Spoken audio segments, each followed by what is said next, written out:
Ils étaient convaincus que leur char était invincible. Le type 95, Hago, s'était déjà illustré face aux forces chinoises contre les blindés soviétiques à Khalkhin Gol et lors des victoires éclatantes en Malaisie et aux Philippines. Les équipages japonais croyaient que leur char léger représentait le summum de la conception de la guerre blindée, parfaitement adaptée aux jungles et aux îles du Pacifique. Ils avaient écrasé tous les ennemis qu'ils avaient rencontrés. Ils avaient tort. L'histoire de leur désillusion ne commence pas par une défaite, mais par une confiance née d'années de succès. Le Hago n'était pas un hasard de conception. Il était le fruit d'une planification militaire minutieuse entamée en 1933, lorsque l'armée impériale japonaise reconnut une lacune critique dans ses forces blindées. Le char moyen, type 89, cheval de bataille du Japon, ne pouvait atteindre que 15 miles à l'heure, ce qui suffisait pour accompagner une infanterie à pied, mais demeurait totalement inadéquate pour la guerre mécanisée que l'état-major envisageait. Les stratèges japonais observaient avec intérêt les autres nations développer des forces blindées plus rapides et plus mobiles. Ils voulaient un char capable de suivre une infanterie motorisée, se déplaçant à 40 miles à l'heure en camion, apte à franchir les terrains de Mandchourie et de Chine, et pouvant être produit en quantité compatible avec les capacités industrielles du pays. En juillet 1933, le bureau technique de l'armée publia un cahier des charges. Le nouveau char devait peser environ 7 tonnes, être équipé d'un canon de 37 mm à atteindre la vitesse de 40 km/h et disposer d'un blindage suffisant pour résister aux tirs de fusil et de mitrailleuses. Surtout, il devait être simple à fabriquer et à entretenir. Mitsubishi Heavy Industries reçut le contrat. L'ingénieur Tomio Hara, déjà renommé pour la conception du type 89, releva le défi. Son innovation la plus remarquable fut le système de suspension à baïlette, simple mais efficace, qui allait devenir la norme des chars japonais pendant la décennie suivante. En juin 1934, Mitsubishi acheva le premier prototype. Celui-ci impressionna les observateurs militaires lors des essais sur le terrain, menés en Mandchourie et dans les centres d'essais au Japon. Il était rapide, atteignant 45 km/h sur route et maintenait entre 25 et 30 km/h en tout terrain. Il se montrait très manœuvrable avec un rayon de virage qui semblait impossible pour un véhicule chenillé de cette taille. La suspension Hara, avec son système distinctif à biellette, absorbait efficacement les chocs et permettait au char de traverser des terrains où d'autres véhicules se seraient immobilisés. Le Hago se révéla également mécaniquement fiable, propulsé par un moteur diesel Mitsubishi à 6 cylindres refroidis par air développant 120 chevaux à 1800 tours par minute. Ce moteur diesel était une grande source de fierté pour les ingénieurs japonais. Il rendait le char moins vulnérable aux incendies que les véhicules à essence. De plus, le diesel était plus facilement disponible dans l'Empire japonais, notamment en Mandchourie et en Asie du Sud-Est, où l'essence se faisait rare. Avec une capacité interne de 34 gallons, le moteur pouvait fonctionner de 8 à 10 heures, offrant au char une autonomie opérationnelle d'environ 130 miles sur route. Les essais révélèrent cependant certains problèmes. La suspension avait tendance à tanguer violemment sur terrain accidenté, rendant le tir en mouvement presque impossible et provoquant une forte fatigue chez l'équipage. Les ingénieurs corrigèrent partiellement ce défaut en ajoutant des barres de renfort reliant les bogies par paire, créant ce que l'on appela la suspension manchourienne. Cette modification améliora la stabilité sans toutefois éliminer complètement les secousses qui allait caractériser le Hago tout au long de sa carrière. En 1935, lors d'une réunion du bureau technique de l'armée, le type 95 fut officiellement présenté comme candidat principal pour équiper les unités d'infanterie mécanisées. Les représentants de l'infanterie exprimèrent leurs inquiétudes. Selon eux, un blindage de 12 mm était insuffisant pour un char destiné à appuyer des assauts contre des positions fortifiées. Les représentants de la cavalerie répliquèrent que la vitesse et la mobilité accrue compensaient la minceur du blindage et que la puissance de feu du char restait suffisante pour le rôle prévu. Après de longs débats, l'infanterie accepta le projet. Le type 95 Hago fut donc officiellement adopté. Sa désignation provenait du calendrier impérial japonais, correspondant à l'an 2595, depuis la fondation légendaire du Japon. Seuls les 2 derniers chiffres furent retenus pour nommer le modèle. La production débuta dans les usines Mitsubishi en 1936. Le Hago était en effet un petit char. Il mesurait 4,38 m de long, 2,06 m de large et 2,13 m de haut, soit environ 14 pieds, 4 pouces de long, 6 pieds, 9 pouces de large, et juste en dessous de 7 pieds de haut, selon les mesures américaines. Un homme de taille moyenne pouvait regarder par-dessus la tourelle. Son poids atteignait 4 tonnes à vide et environ 1 tonne en ordre de combat, avec équipage, carburant et munitions. Le blindage était mince selon tous les critères, 12 en millix aux points les plus épais de la tourelle et du glacis supérieur, 9 mm sur le toit et le plancher, cime sur les zones jugées moins critiques. Les concepteurs japonais avaient estimé que cela suffisait à stopper les balles de fusil et de mitrailleuses aux distances de combat normales. Ils concevaient le char pour les ennemis qu'ils s'attendaient à affronter les forces chinoises peu dotées en armes anti-chars et quelques chars légers soviétiques. L'intérieur du véhicule était extrêmement exigu. L'équipage se composait de 3 hommes. Le conducteur installé à l'avant gauche de la caisse ne disposait que d'une petite fente de visée et d'un périscope. À sa droite, le tireur de mitrailleuse de caisse opérait une mitrailleuse type 97 de 7 mm montée sur rotule. Le chef de char, seul dans la tourelle, se tenait debout sur le plancher, sans panier, de tourelle sous ses pieds. Il avait sans doute le rôle le plus difficile de toute l'armée impériale. Il devait à la fois commander le char, diriger le conducteur, communiquer avec les autres véhicules lorsqu'une radio était disponible, pointer et tirer. Le canon principal, type 94 de 37 mm, capable d'utiliser des obus explosifs ou perforants, rechargeait cette arme dans un espace si restreint qu'il devait le faire debout et en plus actionner une seconde mitrailleuse fixée à l'arrière de la tourelle, orientée vers l'arrière droit, aux environs de la position 5 heures. Les tankistes américains, qui examinèrent plus tard des Hago capturés, furent stupéfaits qu'un homme puisse combattre efficacement dans de telles conditions. Le commandant japonais n'avait pas de siège dans la tourelle. Il restait debout tout au long du combat, la tête et les épaules exposées s'il ouvrait la trappe pour mieux voir, ou enfermé dans un espace minuscule, avec une visibilité quasi nulle s'il la refermait. La tourelle tournait à la manivelle, nécessitant un effort physique considérable.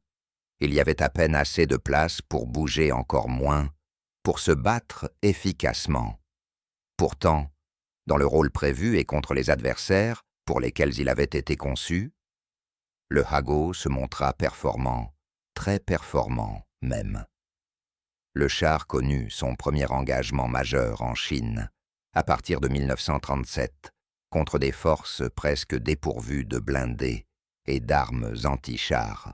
Le Hago y fut dévastateur. Son canon de 37 mm détruisait fortifications et nids de résistance. Ses mitrailleuses fauchaient l'infanterie à découvert, et sa mobilité lui permettait d'exploiter les percées et de poursuivre les troupes en retraite. Les équipages japonais y gagnèrent expérience et confiance. Ils apprirent leur métier dans un environnement où leurs chars étaient clairement supérieurs à tout ce qu'ils affrontaient. Ce succès fit naître une dangereuse illusion, celle que le Hago était un char réellement performant, et non un véhicule optimisé pour un contexte limité. Cette illusion fut mise à l'épreuve à Khalkhin Gol en 1939, lorsque les forces japonaises affrontèrent l'Union soviétique à la frontière mongole. Là, le Hago rencontra une véritable opposition, les chars soviétiques BT-5 et BT-7, armés de canons de 45 mm à bien meilleure capacité de perforation que les 37 mm japonais. Le blindage soviétique était plus épais, rendant les affrontements frontaux particulièrement difficiles pour le Hago. Les combats furent d'une brutalité extrême. Le 2 juillet 1939, le 3e régiment de chars japonais, équipé principalement de type 95, attaqua les positions soviétiques. L'assaut initial remporta un certain succès. Grâce à la surprise et à des tactiques agressives, les chars japonais détruisirent 32 chars soviétiques et capturèrent 35 véhicules blindés. Mais les contre-attaques soviétiques dans les jours suivants mirent en évidence les faiblesses du Hago. Les canons soviétiques pouvaient percer son blindage à des distances où les obus japonais avaient du mal à endommager les chars adverses. À la fin de la campagne de Khalkhin Gol, le Japon avait perdu des dizaines de chars. Les leçons étaient évidentes pour quiconque voulait les voir. Le Hago était dépassé par les blindés modernes soviétiques.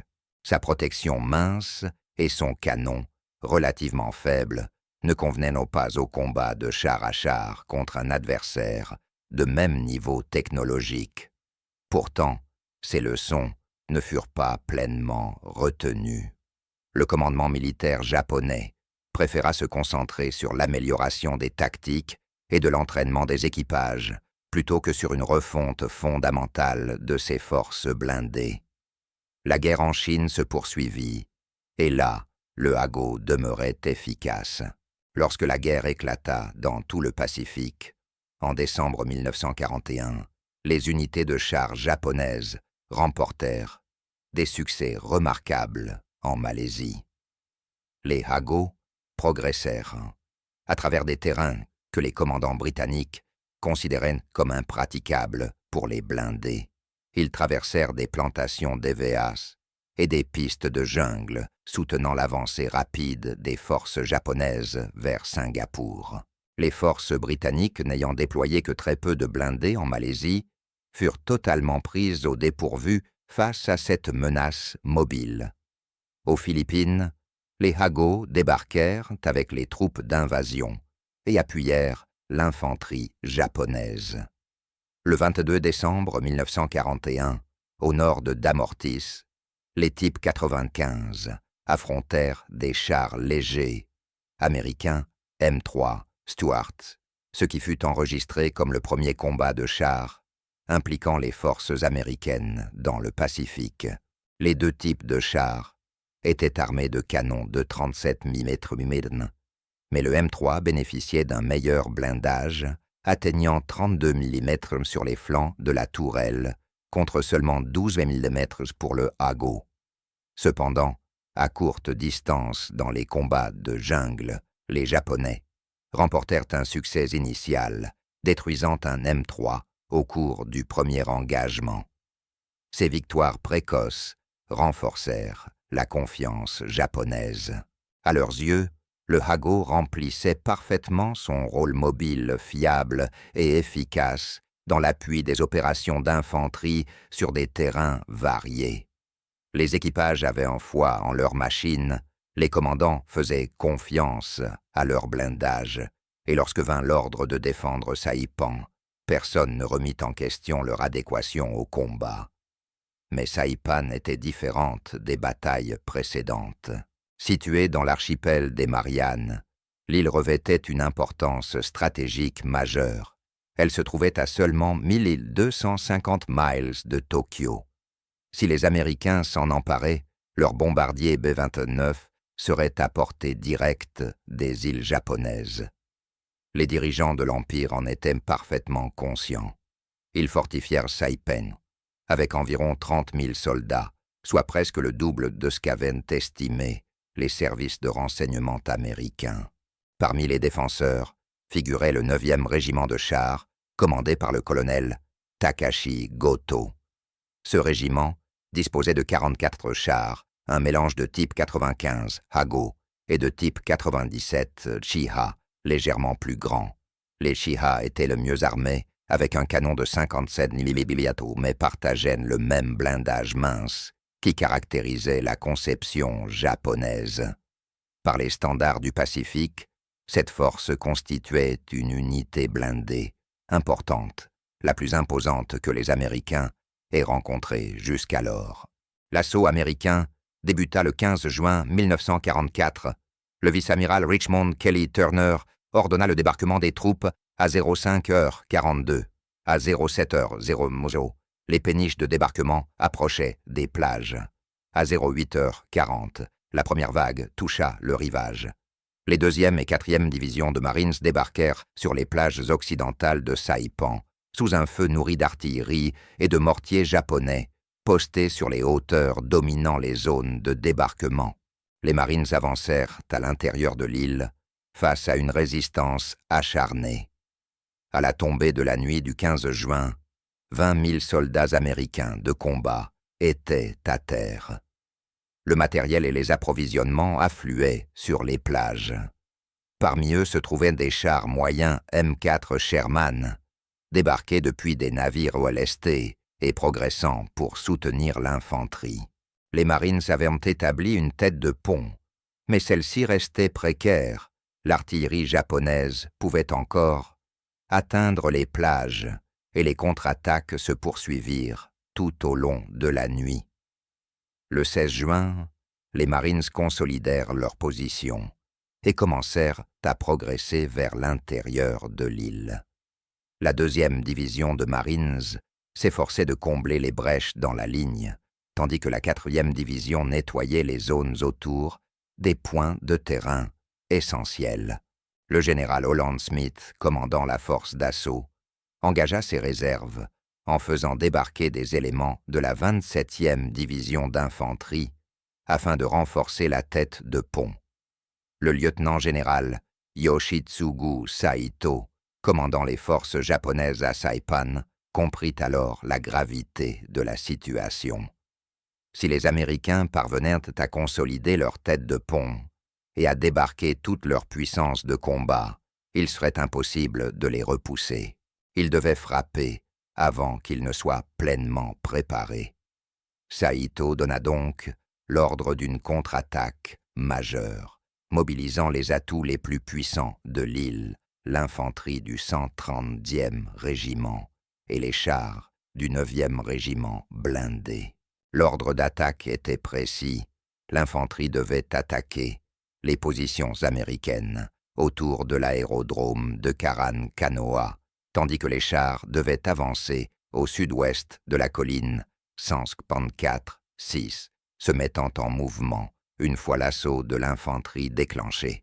Les chars devaient foncer sur la station émettrice et semer la confusion chez l'ennemi avant que l'infanterie ne pénètre dans le secteur.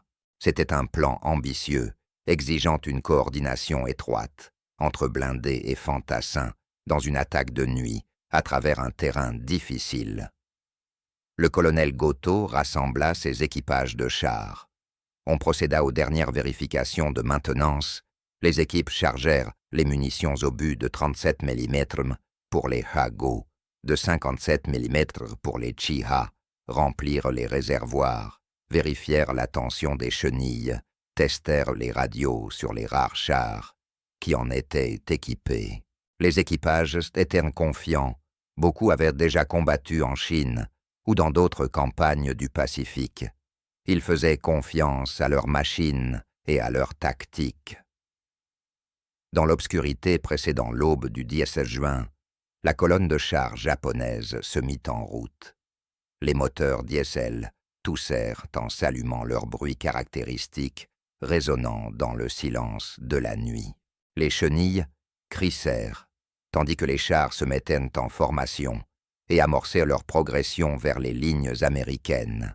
À l'intérieur de chaque véhicule exigu, les équipages ressentaient les vibrations familières, le grondement et les secousses de leurs engins en marche.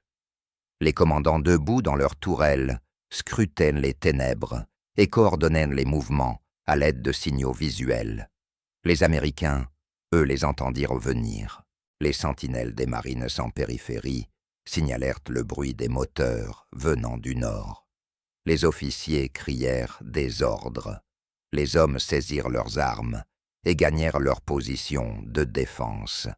Les équipes de canons anti-chars orientèrent leurs pièces M3 de 37 mm vers la direction du bruit. Les équipages de chars Sherman, qui dormaient à proximité de leurs véhicules, grimpèrent à bord et démarrèrent les moteurs. Les servants de mitrailleuses vérifièrent leurs armes et leurs munitions. À 3h30 du matin, l'attaque japonaise commença véritablement. 44 chars, la plus grande formation blindée jamais engagée par le Japon dans le Pacifique, avancèrent vers les positions de la 2e division de marine. Certains transportaient des fantassins agrippés à leur coque, une tactique risquée mais parfois efficace. La formation progressait dans l'obscurité guidée par les chars de tête, suivant le relief en direction de ses objectifs. Les fusiliers marins furent les premiers à les apercevoir, des silhouettes sombres émergeant des brumes de l'aube naissante. Puis vint le bruit caractéristique des moteurs diesel, à plein régime, les chenilles, projetant terre et poussière, le claquement des galets de roulement et le crissement de l'acier contre l'acier. Les tankistes japonais distinguaient les positions des Marines, et ceux-ci voyaient la ligne défensive devant eux. Certains commandants ouvrirent le feu avec leurs mitrailleuses de caisse, balayant le sol devant eux, tandis que d'autres retenaient leurs tirs pour s'approcher davantage avant d'engager le combat. Puis quelque chose d'inattendu se produisit, un événement qui allait bouleverser à jamais la façon dont les Marines percevaient les blindés japonais. Les mitrailleurs américains, installés dans leurs tranchées ou derrière leurs abris, ouvrirent le feu avec leurs mitrailleuses lourdes Browning M2. Ce n'étaient pas les mitrailleuses d'infanterie ordinaires de calibre .30 servant à l'appui des troupes, mais des armes de calibre .50, conçues pour abattre des avions et détruire des véhicules légèrement blindés. La Browning M2 de calibre .50 était une arme redoutable conçue à la fin de la Première Guerre mondiale et perfectionnée au fil des décennies. Elle tirait une balle de 12,7 mm à une vitesse initiale de plus de 900 mètres par seconde. Son chargement standard comprenait des balles ordinaires et des balles perforantes spécialement conçues pour transpercer les blindages légers et les fortifications. La version perforante pouvait pénétrer 23 mm d'acier trempé à 200 mètres et encore 19 mm à 500 mètres. Ces chiffres n'étaient pas théoriques, ils provenaient de tests réels confirmés par de longues séries d'essais sur les terrains d'épreuve américains. Ces munitions avaient été conçues pour neutraliser des avions ou véhicules légèrement blindés, non des chars. Mais la physique de la pénétration du blindage est implacable. Le type 95 Hago avait un blindage maximum de 12 mm à l'avant, et sur les côtés de la tourelle, 12 mm également sur la partie supérieure de la caisse. L'arithmétique était simple, la balle perforante de calibre .50 pouvait pénétrer presque 2 fois cette épaisseur à courte distance. Or, à Saipé, les combats se déroulaient à moins de 200 mètres parfois, bien plus près, distance à laquelle la mitrailleuse lourde disposait d'une puissance de pénétration plus que suffisante. Les marines ouvrirent le feu. Les traçantes dessinèrent des arcs rouges orangés dans la nuit. Le bruit était reconnaissable entre tout le martèlement sourd et régulier des mitrailleuses de calibre .50, crachant des rafales continues, les tireurs vissant les chars qui avançaient, certains doutant encore que leurs armes puissent être efficaces contre du blindé. Ce qui se produisit ensuite stupéfia les deux camps. Les balles perforantes de calibre .50 ne se contentaient pas de bosseler les chars, elles ne ricochaient pas non plus. Elles les transperçaient, net proprement, sans effort apparent. À courte portée, certaines balles traversaient littéralement le blindage entrant d'un côté du char et ressortant de l'autre. Même à plus longue distance, elles perçaient encore le métal avec une énergie résiduelle considérable. À l'intérieur des chars japonais, les équipages vécurent une expérience pire que la défaite, la révélation. Les impacts sur la coque ne signifiaient plus seulement des coups sourds sur l'extérieur, mais de véritables perforations. Les balles pénétraient. Dans l'habitacle exigu du Hago, il n'y avait nulle part où se réfugier. Une balle qui perçait la coque pouvait frapper le moteur, un casier à munitions ou un membre d'équipage. Le blindage durci en surface, conçu pour résister aux tirs de fusil, n'offrait aucune protection contre ces projectiles lourds de 12,7 mm. Un mitrailleur des Marines positionné près de l'aérodrome raconta avoir vu ces balles traçantes frapper de plein fouet un Hago avançant droit sur lui.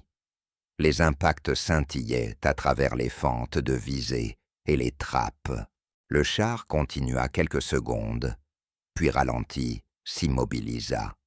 De la fumée s'échappa du compartiment moteur. 2 membres d'équipage tentèrent d'évacuer. Ils furent immédiatement abattus par des tirs de fusil venus des tranchées. Un autre mitrailleur, installé sur un half-track à environ 150 mètres, ouvrit une rafale prolongée sur le flanc d'un Hago. Le char pivota vers lui, exposant davantage son côté.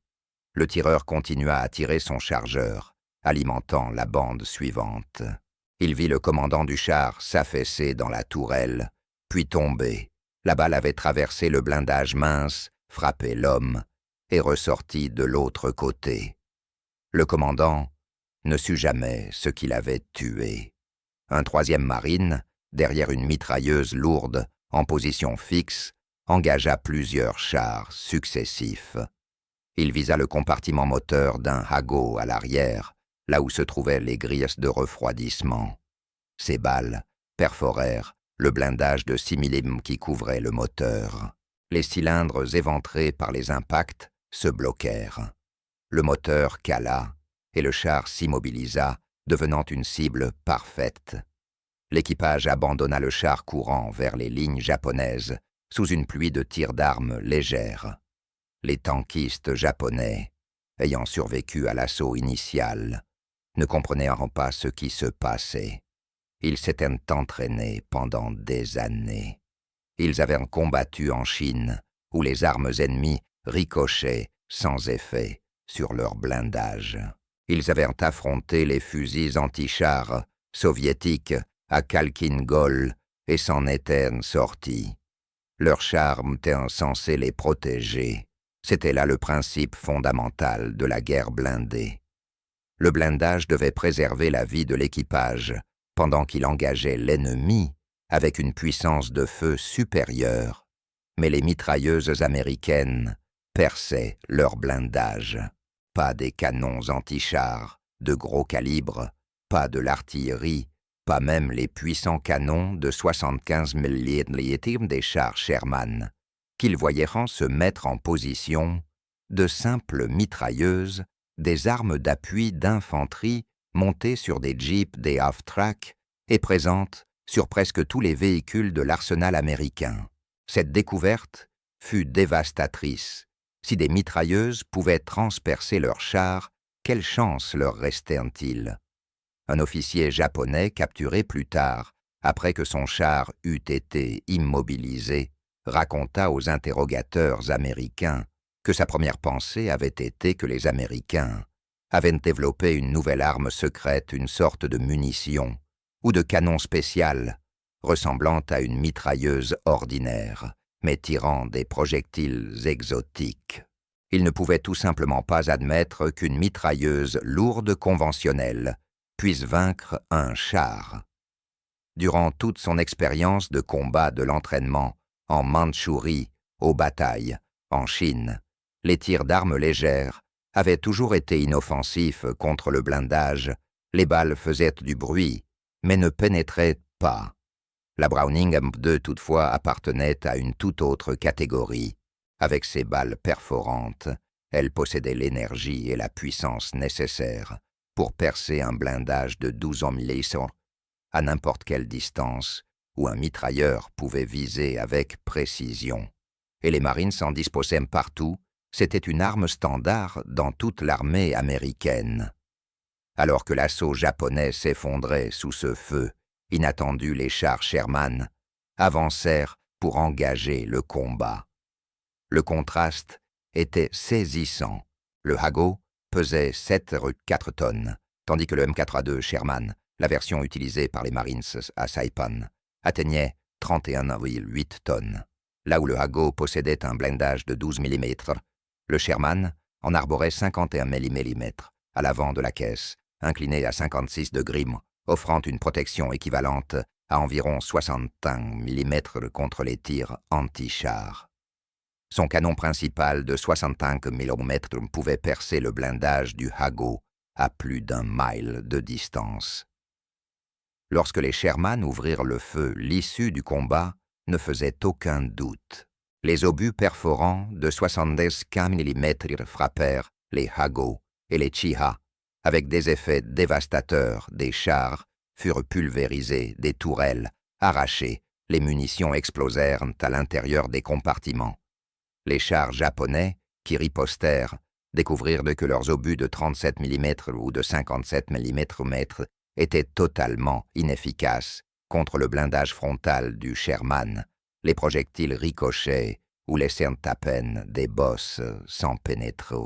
Un commandant japonais dont le Hago avait été endommagé par des tirs de calibre .50, mais dont la tourelle pouvait encore pivoter, tenta d'engager un Sherman à courte distance.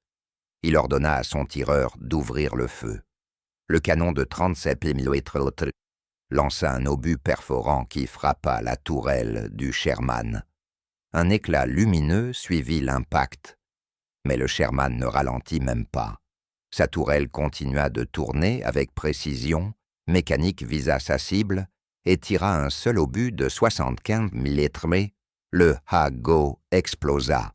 La bataille se transforma alors en ce qu'un officier des Marines décrivit plus tard comme une folie de bruit, de traçantes et d'éclairs. Les chars détruits brûlaient, illuminant ceux qui tentaient encore d'avancer. L'infanterie japonaise, juchée sur les blindés, se dispersa en cherchant refuge dans les cratères d'obus et les fossés d'écoulement. Certains fantassins atteignirent les lignes américaines, menant des combats désespérés, à bout portant, au milieu des positions des Marines. Les fantassins américains, retranchés dans leurs trous d'hommes, virent des chars japonais passer directement au-dessus d'eux. L'un d'eux raconta plus tard qu'un Hago fuyait de l'huile l'arrosant, littéralement, alors qu'il passait sur sa position. Il resta immobile jusqu'à ce que le char s'éloigne, puis sortit et lança une grenade aux termites dans le compartiment moteur. Le char s'embrasa de l'intérieur.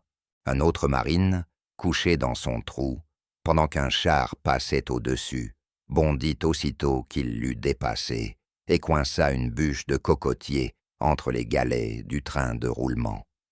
Le char se mit à tourner, sur place ses chenilles, projetant de la terre, incapable d'avancer. Le commandant confus ouvrit sa trappe pour voir ce qui n'allait pas. Le marine grimpa sur le char et jeta une grenade aux termites dans la tourelle ouverte. Quelques secondes plus tard, le char explosa dans une gerbe de flammes. Le char explosa à cause d'incendies internes, enflammant toute sa munition. Vers midi le 17 juin, la contre-attaque japonaise était terminée. 300 chars japonais détruits jonchaient le champ de bataille, comptés par les Marines qui traversèrent la zone une fois les combats terminés. Certaines sources suggèrent que jusqu'à 35 chars furent détruits, en incluant ceux hors du champ de bataille, immédiat touchés par les tirs d'artillerie. Peut-être 1 millier de soldats japonais étaient morts, incluant de nombreux membres d'équipage de chars et de l'infanterie qui les accompagnait. Pour les Marines, la victoire était importante, mais sombre. Ils avaient stoppé une grande attaque blindée, mais le prix avait été élevé. Le commandant de la 2e division de Marines reconnut plus tard que si l'attaque japonaise avait réussi, cela aurait été fatal pour l'efficacité de combat de la division. La bataille avait été serrée décidée autant par la puissance de feu américaine que par les erreurs tactiques japonaises et la supériorité écrasante des forces américaines. Mais pour les Marines qui déambulaient parmi les chars détruits après la bataille, une vérité différente émergea. Les chars japonais n'étaient pas les machines de guerre redoutables qu'ils avaient imaginées. Un officier de marine appela ses hommes à regarder un Hago détruit. Il pointa les trous dans le blindage. Ce étaient des pénétrations nettes rondes, là où les balles de calibre .50 avaient traversé. Les trous de sortie de l'autre côté étaient légèrement plus grands, au bord rugueux où les balles avaient déchiré le métal après avoir traversé l'intérieur. On pouvait y passer un point. À l'intérieur du char détruit, la scène était bien pire. L'espace exigu montrait des signes de multiples pénétrations. La position du commandant dans la tourelle n'avait aucune protection, pas de blindage, pour stopper les tirs de mitrailleuses lourdes. Le mécanisme de rotation de la tourelle se faisait manuellement à la manivelle. Les commandes du canon étaient rudimentaires. Il y avait à peine de la place pour bouger. La position du mitrailleur de caisse était une petite niche avec une visibilité minimale. Le conducteur n'avait qu'un périscope rudimentaire et une petite fenêtre de vision. Tout était exigu primitif selon les standards américains et totalement vulnérable aux tirs de mitrailleuses de calibre .50. Les Marines ayant combattu à Guadalcanal 2 ans plus tôt se souvenaient avoir vu des Hago là-bas. À l'époque, avec une armée équipée principalement d'armes légères et sans soutien blindé, les chars japonais semblaient menaçants. Mais maintenant, avec un équipement adéquat, des armes lourdes et leur propre blindage, le Hago semblait exactement ce qu'il était, un char léger des années 1930, adapté à ses paramètres de conception d'origine, mais totalement inadapté à la guerre industrielle moderne contre un adversaire égal. L'impact psychologique sur les équipages de chars japonais survivants fut profond. Ceux qui furent capturés, dont les chars endommagés, les laissèrent sans autre choix que de se rendre, durant faire face à des vérités inconfortables. Leurs chars n'étaient pas seulement dépassés, ils étaient obsolètes. L'équipement qu'ils avaient considéré comme leur protection n'offrait aucune défense contre les armes que les Américains utilisaient comme armes d'infanterie standard. Les officiers de renseignement, qui interrogèrent les prisonniers, notèrent un schéma constant dans leurs réponses. Les tankistes japonais étaient choqués par la puissance de feu américaine. Ils parlaient de la quantité et de la qualité du matériel américain. Ils mentionnaient l'abondance de munitions et de ravitaillements qu'ils avaient observés.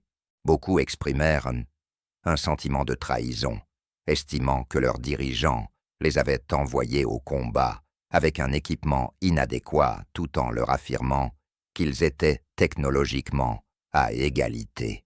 Un vétéran commandant de chars qui avait combattu en Chine depuis 1937 expliqua aux interrogateurs qu'il croyait que le Japon gagnerait la guerre grâce à son esprit de combat supérieur et sa dévotion à l'empereur.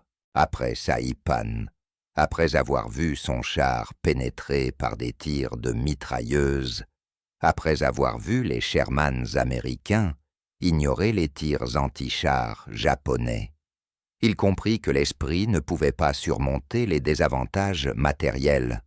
L'entraînement et le courage ne comptaient plus quand l'équipement était fondamentalement inadapté. Ces rapports furent compilés, analysés et envoyés aux commandants dans tout le Pacifique. Les leçons apprises à Saipan influencèrent les tactiques des Marines pour le reste de la guerre. Les chars japonais n'étaient non plus une menace sérieuse. Les armes d'infanterie standard, notamment les mitrailleuses de calibre .50, étaient efficaces contre eux. Combinées aux bazookas, aux canons anti-chars de 37 mm et aux chars, Sherman les Marines disposaient d'une puissance de feu écrasante contre les blindés japonais. Le message circula rapidement parmi les troupes. Il n'était pas nécessaire d'utiliser des armes spéciales pour les chars japonais. Une simple mitrailleuse de calibre .50 ferait l'affaire. Cette connaissance changea la façon dont les Marines abordèrent les batailles sur les îles suivantes. La peur de voir des blindés briser les lignes d'infanterie s'évapora. Les blindés japonais devinrent juste une cible de plus et pas particulièrement dangereuse. La bataille de Saipan se poursuivit encore pendant des semaines après l'échec de l'attaque de chars. Les Marines et les troupes de l'armée luttèrent pour traverser l'île, affrontant une résistance japonaise féroce. Le terrain était brutal, allant des champs de canne à sucre plat, au marais des falaises volcaniques, au mont Topshao, qui s'élevait à 1554 pieds d'altitude. Les combats dans les grottes, ravins et fossés engloutirent hommes et munitions. L'île fut déclarée sécurisée le 9 juillet 1944. La victoire de Saipan eut des conséquences stratégiques qui dépassèrent largement l'île. Avec les Mariannes aux mains des Américains, les bombardiers B-29 pouvaient atteindre Tokyo. L'impact psychologique sur la direction japonaise fut sévère. L'empereur Hirohito reconnut que le contrôle américain de Saipan signifiait que Tokyo serait bombardé. Le Premier ministre Hideki Tojo démissionna le 18 juillet. Pour la première fois, les médias japonais admettaient que la guerre se déroulait mal. La perte de Saipan ébranla la confiance du Japon en sa victoire ultime. Pour les équipages de chars japonais à travers le Pacifique, Saipan marqua un tournant. La nouvelle de la bataille se répandit rapidement à travers les canaux militaires. Les unités de chars sur d'autres îles apprirent ce qui s'était passé. Elles savaient que leur équipement était insuffisant. Elles savaient que les armes américaines pouvaient percer leur blindage, mais il n'y avait rien qu'elles pouvaient faire à ce sujet. Les chars dont elles disposaient étaient les seuls que le Japon pouvait fournir. La capacité industrielle du pays ne permettait tout simplement pas de produire des chars modernes en nombre suffisant. Les usines japonaises étaient déjà sous pression après des années de guerre. Les ressources étaient limitées avec les sous-marins américains, coupant l'accès aux matières premières de l'Asie du Sud-Est.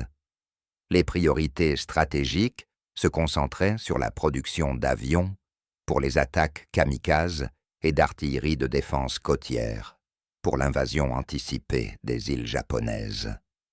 Les tanks étaient une priorité moindre. Les ingénieurs japonais avaient conçu de meilleurs chars.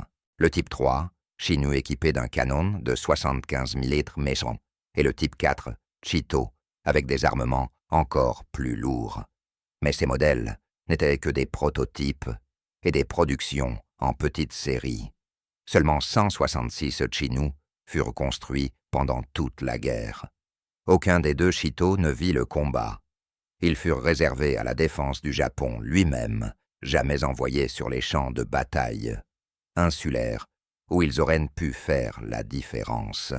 Pendant ce temps, la capacité de production américaine était presque incompréhensible pour les Japonais. L'arsenal de chars de Detroit, construit par Chrysler Corporation, était une installation spécialement dédiée à la production de chars. Rien qu'en décembre 1942, les 5000 ouvriers de l'arsenal produisirent 97 tanks Sherman. C'était plus de tanks en un seul mois que le Japon n'en produisit en toute une année. L'arsenal de Détroit n'était pas le seul à réaliser cette prouesse de production. L'arsenal de tanks Fisher, situé à Grand Blanc, Michigan, une autre installation financée par le gouvernement et opérée par la division Fisher-Body de General Motors, produisit plus de 11 000 Shermans sous différentes variantes, faisant de lui l'un des plus grands producteurs en volume. Comme l'arsenal de Detroit Fisher pouvait produire des centaines de chars par mois lorsque l'usine fonctionnait à pleine capacité. L'entreprise de locomotives américaine à Schenectady, New York, convertie, pour la production de tanks, construisit 2300 Sherman. Baldwin, Locomotive Works, à Philadelphie, produisit plus de 1200 tanks, tout en maintenant la production de locomotives pour l'effort de guerre. Le Mur Locomotive Works, dans l'Ohio, produisit le premier Sherman M4A1 de production, un tank nommé Michael, expédié en Angleterre, et toujours exposé au Boyington Tank Museum.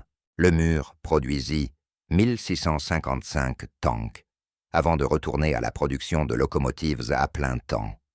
De nombreuses autres usines contribuèrent à la production des Sherman Pacific Car and Foundry dans l'État de Washington Press, Steel Car Company en Pennsylvanie, Pullman Standard Manufacturing en Illinois et Federal Machine and Welder dans l'Ohio. 10 grands fabricants, plus d'innombrables sous-traitants, produisant des composants chenilles, moteurs radio, optiques et armes. La mobilisation industrielle était sans précédent dans l'histoire de l'humanité. L'arsenal de Détroit était lui-même un modèle d'ingénierie de production moderne. Construit sur un 567 acres à Warren, Michigan, il couvrait plus de 1,5 million de pieds carrés d'espace de production. Les chaînes de montage serpentaient à travers le bâtiment sur des kilomètres. De gigantesques grues aériennes pouvaient soulever des coques de chars entières et les déplacer d'un poste de travail à l'autre. L'usine fonctionnait 3 équipes 24 heures sur 24, 7 jours sur 7. Les ouvriers comprenaient des hommes qui avaient été travailleurs dans l'automobile avant la guerre, apportant leur expertise en fabrication à la production de chars. Mais ils comprenaient aussi des milliers de femmes, dont beaucoup n'avaient jamais travaillé dans l'industrie lourde auparavant. Ces femmes, souvent surnommées Rosie the Riveters, soudèrent les plaques de blindage assemblées. Les tourelles installèrent les moteurs et effectuaient tous les travaux à l'usine, à l'exception des tâches de levage les plus lourdes. Elles ont prouvé que la capacité industrielle du pays pouvait être multipliée en faisant appel à une main-d'œuvre qui avait été largement exclue de la fabrication lourde en temps de paix. Lorsque la production se termina en juin 1945, les usines américaines avaient produit 40 934 chars Sherman. Le Japon, quant à lui, produisit environ 2300 Hago durant toute la guerre de 1936 à 1943, date à laquelle la production cessa. Le rapport était de plus de 20 contre 1, mais ce chiffre minimise encore la disparité, car les chars américains étaient bien plus performants, individuellement, que leurs homologues japonais.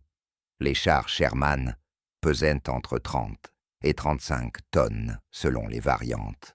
Leur blindage allait de 51 mm sur la partie avant du châssis à 76 mm sur le manteau de tourelle. Ils étaient équipés de 5 membres d'équipage, chacun occupant une position dédiée. Ils possédaient des canons stabilisés par gyroscope permettant de tirer en mouvement. Tous les chars étaient équipés de radios facilitant les opérations coordonnées. Ils étaient fiables avec des chenilles qui duraient 2500 mm contre 500 mm pour les chars allemands et environ 1000 miles pour les chars japonais. Le Sherman n'était pas le meilleur char de la Seconde Guerre mondiale. Il était surpassé par les Tigers et Panthers allemands, mais il était suffisamment bon et disponible en nombres écrasants. Dans le théâtre du Pacifique, où il affrontait des chars japonais, conçus au milieu des années 1930, le Sherman était bien plus que suffisant. Il était nettement supérieur.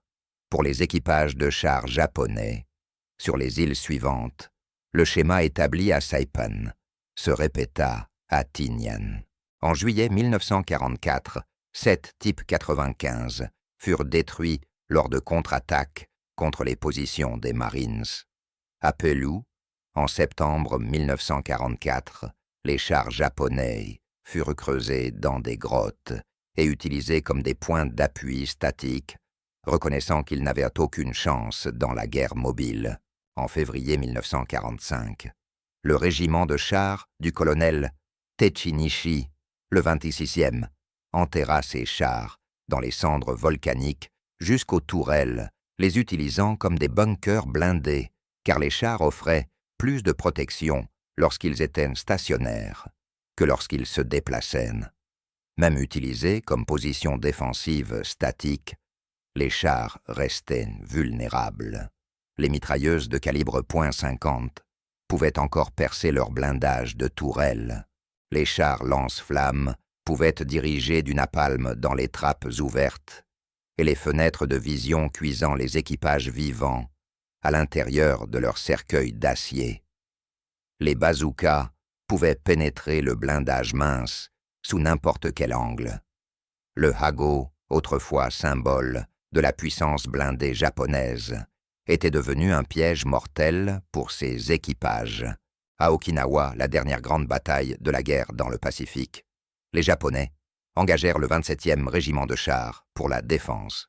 Le régiment comptait 13 Type 95 Hago et 14 Type 97 Chiha, soit 27 chars au total. Les Américains débarquèrent avec plus de 800 chars. L'écart numérique était de 30 contre 1. L'écart qualitatif était encore plus grand. Les 4 et 5 mai 1945, les Japonais lancèrent une contre-offensive majeure, visant à repousser les Américains de l'île.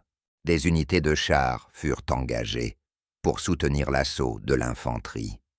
L'attaque échoua catastrophiquement. La plupart des chars japonais furent détruits en quelques heures anéantis par une combinaison de chars Sherman, de bazookas de canons anti-chars, de 37 mm d'artillerie et de mitrailleuses de calibre Psonian. Les survivants se replièrent, n'ayant accompli rien d'autre que d'ajouter encore plus de carcasses détruites aux champs de bataille. En août 1945, lorsque l'Union soviétique déclara la guerre au Japon et envahit la Mandchourie, les unités de chars japonaises dans le nord de la Chine affrontèrent un autre adversaire technologiquement supérieur. Les chars moyens soviétiques T-34, avec leur blindage incliné et leurs puissants canons de 76 mm surpassaient largement les chars japonais qui leur faisaient face. Lors de la bataille de l'île Chumshu partie de la chaîne des Kouriles, les chars japonais tentèrent de défendre les débarquements amphibies soviétiques. Les Japonais disposèrent d'une force mixte d'environ 77 chars, incluant des types 97 et quelques types 1, avec seulement 25 Type 95. Les Soviétiques utilisèrent des canons anti-chars, de 45 mm des fusils anti-chars et des grenades anti-chars avec un effet dévastateur. Les Japonais perdirent 21 chars en environ 2 heures de combat. Les forces soviétiques, expérimentées dans la guerre blindée, après des années de combat sur le front de l'Est, en Europe, réglèrent rapidement le problème des défenseurs japonais. L'expérience des équipages de chars japonais, pendant la Seconde Guerre mondiale en particulier, dans les dernières années, fut celle d'une réalisation lente et écrasante. Ce qu'ils croyaient de leur équipement, de leurs chances et de leur capacité à rivaliser avec les blindés alliés était fondamentalement faux. Et pour beaucoup, le moment de vérité ne vint pas lors d'un duel épique de chars entre champions blindés, mais dans la terrible simplicité de voir les balles de mitrailleuses traverser un blindage censé les protéger. Pour les Marines qui combattirent à Saipan et sur les îles suivantes, les leçons furent différentes, mais tout aussi profondes. Ils apprirent que les chars japonais n'étaient pas une menace sérieuse. Ils apprirent que le bon équipement et une puissance de feu écrasante faisaient toute la différence. Ils apprirent que leurs mitrailleuses de calibre .50, avec lesquelles ils s'étaient entraînés et qu'ils maintenaient tout au long de leur service, étaient en fait des armes anti-chars efficaces dans le théâtre du Pacifique lorsqu'ils affrontaient des véhicules japonais à blindage mince. Il n'y avait pas de gloire dans ces batailles déséquilibrées. Les Marines ne se sentaient pas héroïques en tirant sur des chars avec des mitrailleuses et en les voyant brûler. Ils ressentaient un mélange de soulagement, de pitié et de satisfaction morose. Soulagement de ne pas avoir à affronter de véritables chars, ennemis comme leurs homologues en Europe avec les chars allemands. Pitié pour les hommes dans ces chars japonais envoyés à la mort dans des équipements ne leur offrant aucune réelle protection. Satisfaction que leurs armes fonctionnaient, que l'industrie américaine leur avait donné les outils nécessaires pour accomplir leur mission. Après la fin de la guerre, certains Hago survivants furent envoyés aux États-Unis pour être minutieusement examinés à l'Abadan Proving Ground dans le Maryland. Les ingénieurs et spécialistes américains de l'armement les étudièrent pendant des mois. Ils mesurèrent l'épaisseur du blindage à plusieurs points de la caisse et de la tourelle, documentant les variations. 12 mm sur le glacis, avant 12 mm sur les flancs, 10 à 12 mm à l'arrière de la caisse, 12 mm à l'avant de la tourelle, 12 mm sur les côtés de la tourelle, 9 mm sur le toit, 6 mm sur le ventre. Ils testèrent la qualité de l'acier en utilisant des analyses métallurgiques. Le blindage était durci en surface, un procédé qui rendait la couche extérieure plus dure que le noyau intérieur. Cette technique était efficace contre les tirs d'armes légères, provoquant la fragmentation des balles plutôt que leur pénétration, mais elle était inefficace contre des projectiles plus lourds, capables de briser la couche dure et de pénétrer l'intérieur plus mou. Ils évaluèrent la disposition interne prenant des mesures détaillées et des photographies.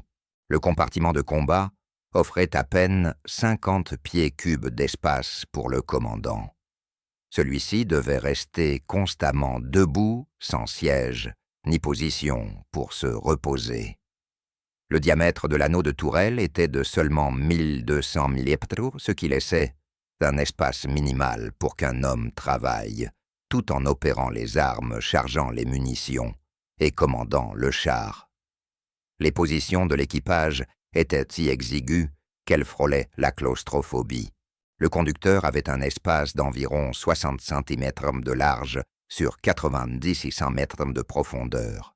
Ses commandes étaient simples, des leviers de direction, un accélérateur et un levier de vitesse.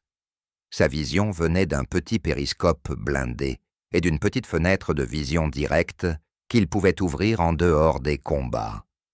Le mitrailleur de coque à côté de lui avait encore moins d'espace, se retrouvant confiné dans une petite niche avec son arme et un espace de stockage limité pour les munitions. Les tankistes américains qui examinèrent les Hagos ne pouvaient ni pas imaginer combattre dans de telles conditions.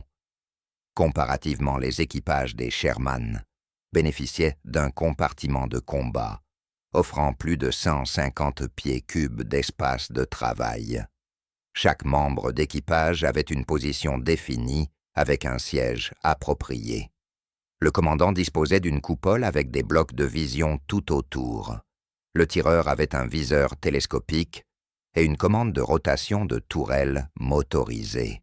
Le chargeur avait de l'espace pour se déplacer et accéder à des racks de munitions correctement organisés.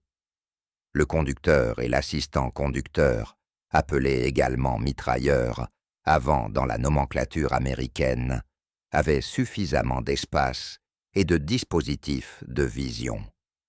Leur rapport confirmait ce qui avait été appris en combat et ce que les calculs avaient prévu. Le Hago était un char léger, adapté aux opérations contre des ennemis mal équipés. Il pouvait fonctionner efficacement dans des guerres coloniales, lors d'actions de police, pour réprimer des résistances où l'ennemi ne disposait d'aucune capacité anti-char sérieuse. Il n'était pas adapté à la guerre industrielle moderne, contre un adversaire de même niveau, disposant d'armements appropriés. Toute arme plus puissante qu'un fusil pouvait percer son blindage.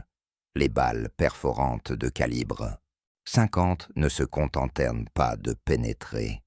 Elles surmontaient totalement le blindage le traversant, avec une énergie résiduelle considérable.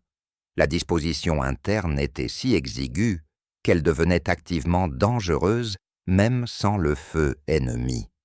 La charge de travail du commandant, qui devait gérer toutes les fonctions de la tourelle, seule, était irréaliste. L'absence d'équipement radio dans 3 des 4 tanks rendait les opérations coordonnées presque impossibles. La rotation manuelle de la tourelle était épuisante et lente. L'équipement de vision était rudimentaire, laissant l'équipage largement aveugle à son environnement.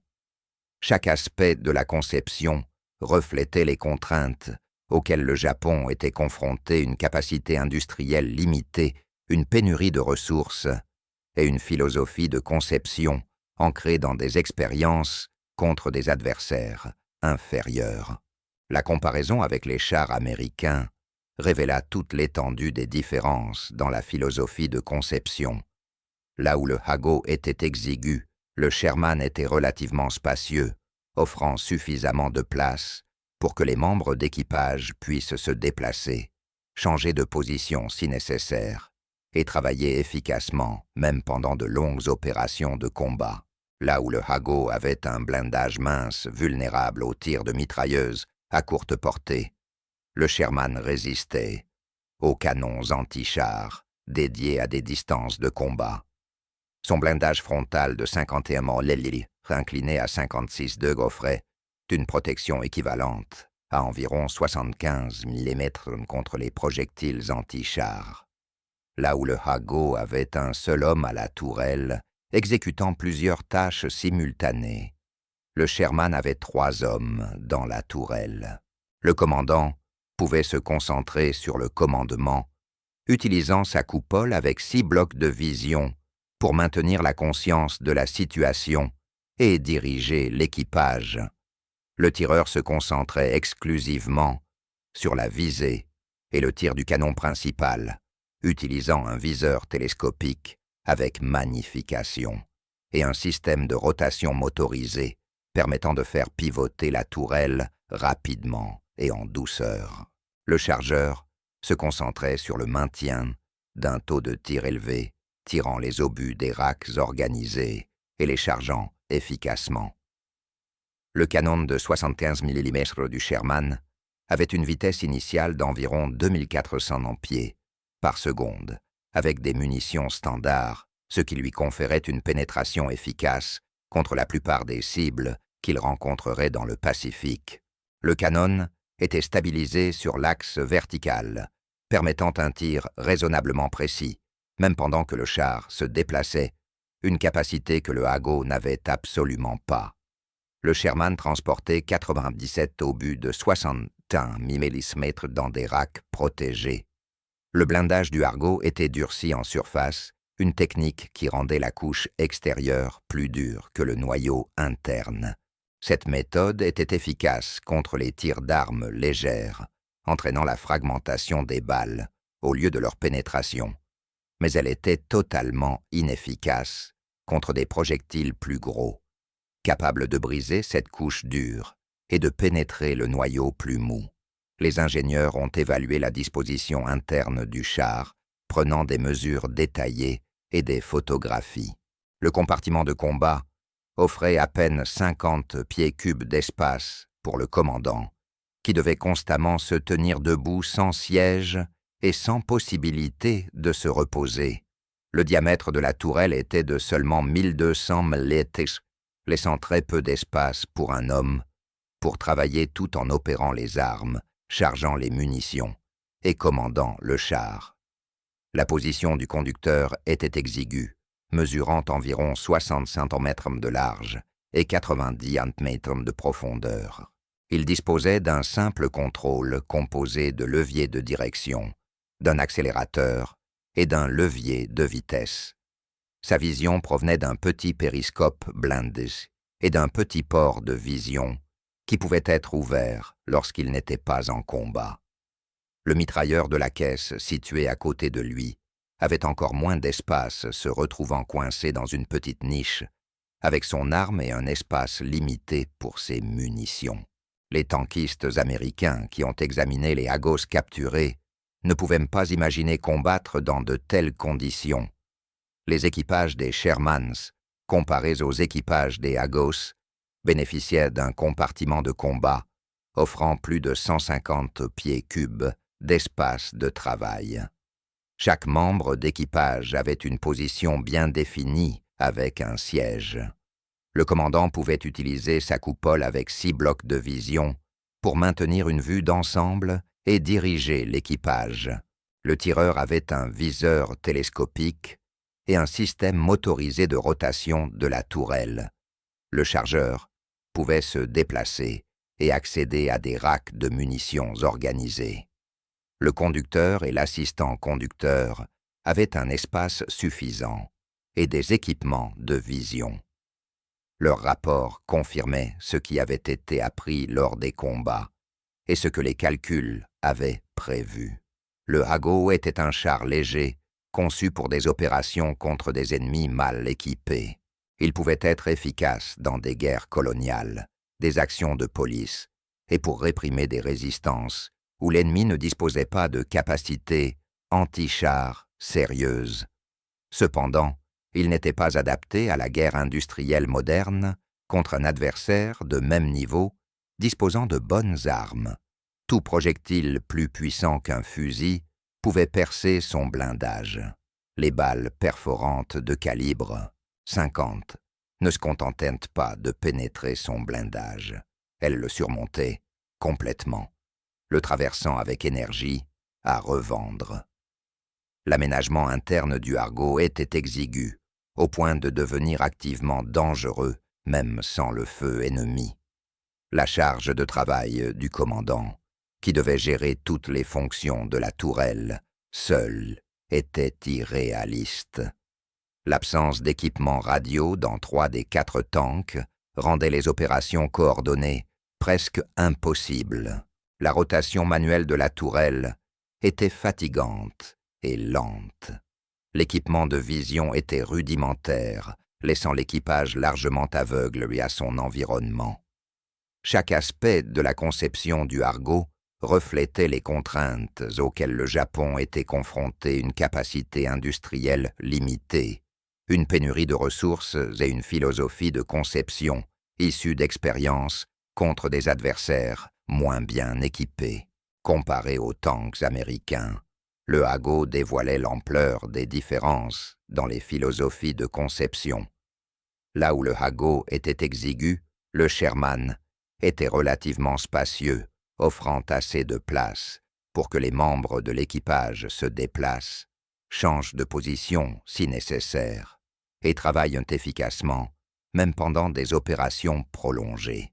Le Sherman, avec son blindage épais et sa capacité à résister aux tirs anti-chars, surpassait le Hago, dont l'armure mince était vulnérable aux balles de mitrailleuses à courte portée. Le Hago était conçu pour affronter des ennemis plus faibles, mais il ne pouvait pas faire face aux chars Sherman. Lorsque les premiers obus perforants de calibre 50 ont frappé l'armure du Argo à Saipen, ils ont prouvé quelque chose qui allait résonner à travers le reste de la guerre du Pacifique et dans les analyses post-guerre expliquant pourquoi le Japon a perdu. Cela a prouvé qu'en guerre industrielle entre nations modernes, la capacité de production comptait, la philosophie de conception comptait, et l'allocation des ressources comptait. Aucune quantité de courage d'entraînement ou de compétences tactiques ne pouvait surmonter un désavantage numérique de 10 contre 1, combiné à un fossé générationnel dans la qualité de l'équipement. Les équipages de chars japonais qui montaient leur Hago ce matin-là, en juin 1944, croyaient qu'ils allaient au combat avec des machines fiables et capables. À la tombée de la nuit du 17 juin, ceux qui survécurent savaient la vérité. Ils avaient été envoyés au combat dans des chars, dont le blindage était si fin que les balles de mitrailleuses les traversaient. Ils avaient été dotés d'un équipement adapté à la guerre que le Japon prévoyait de mener dans les années 1930, mais totalement inadapté à la guerre que le Japon se trouvait à mener dans les années 1940, et il n'y avait rien qu'ils pouvaient faire à ce sujet, à part continuer à combattre avec ce qu'ils avaient, sachant que la survie était peu probable et la victoire impossible.